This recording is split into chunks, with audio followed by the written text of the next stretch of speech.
It's absolutely amazing to be here. Thank you.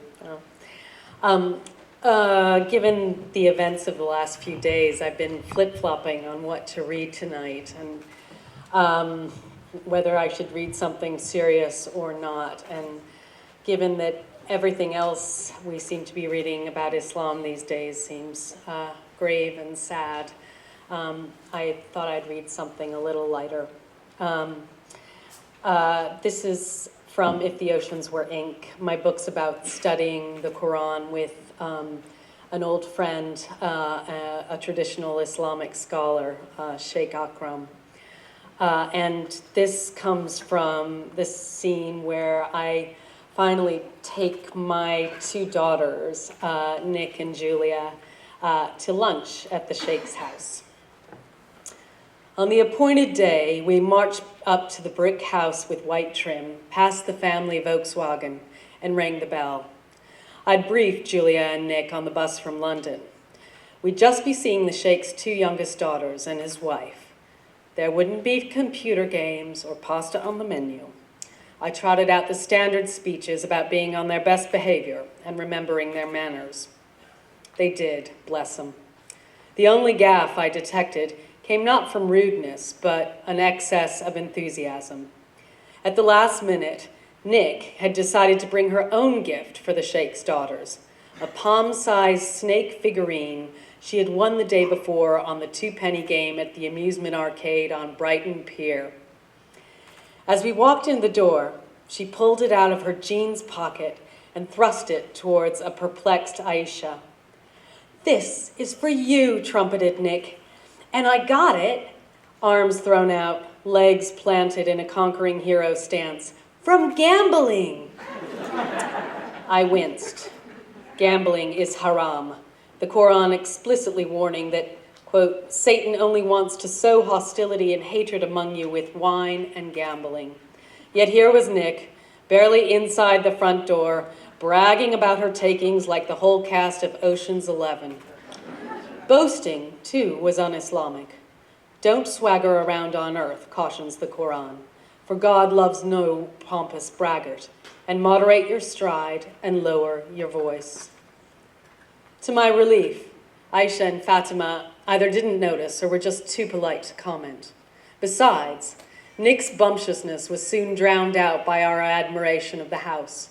My 11-year-old daughter, Julia, exuded high-gear politeness, like a Victorian vicar's wife hopped up on sugar. "So much light," she exclaimed. "So lovely. And you have a garden. Isn't it lovely?" It was.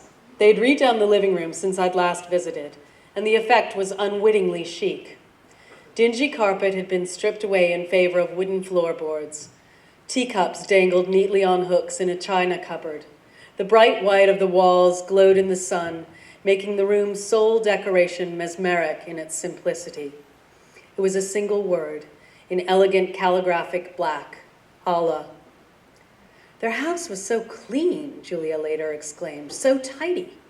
So spoke a kid whose own home was filled with the noisy chaos of a patchwork aesthetic, a place stuffed with Oriental carpets and Egyptian copper and Pakistani mirrorwork, all beautiful, but also all testimony to the magpie tendencies I'd inherited from my father.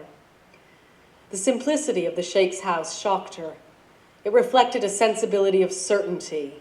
The surroundings suggested the residents' streamlined spirit, like a magazine devoted to simplifying your life, or one of those stores selling organizers for your closet. The Sheikh's worldview had an appealing promise of order about it. Looking at the luminous Allah on the wall, I was reminded that this order was built solely out of words. Among non-Muslims, it's a cliche to say a writer or poet is immersed in language. But a secular relationship to words, passionate as it may be, doesn't begin to touch Sheikh Akram's. His life is built of them. The divine words of the Quran provide the bedrock of his existence.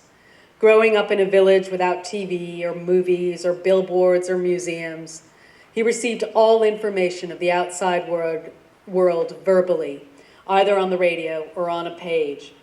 As a young boy, Akram learned about the world from the Quran, and later from books of Persian poetry.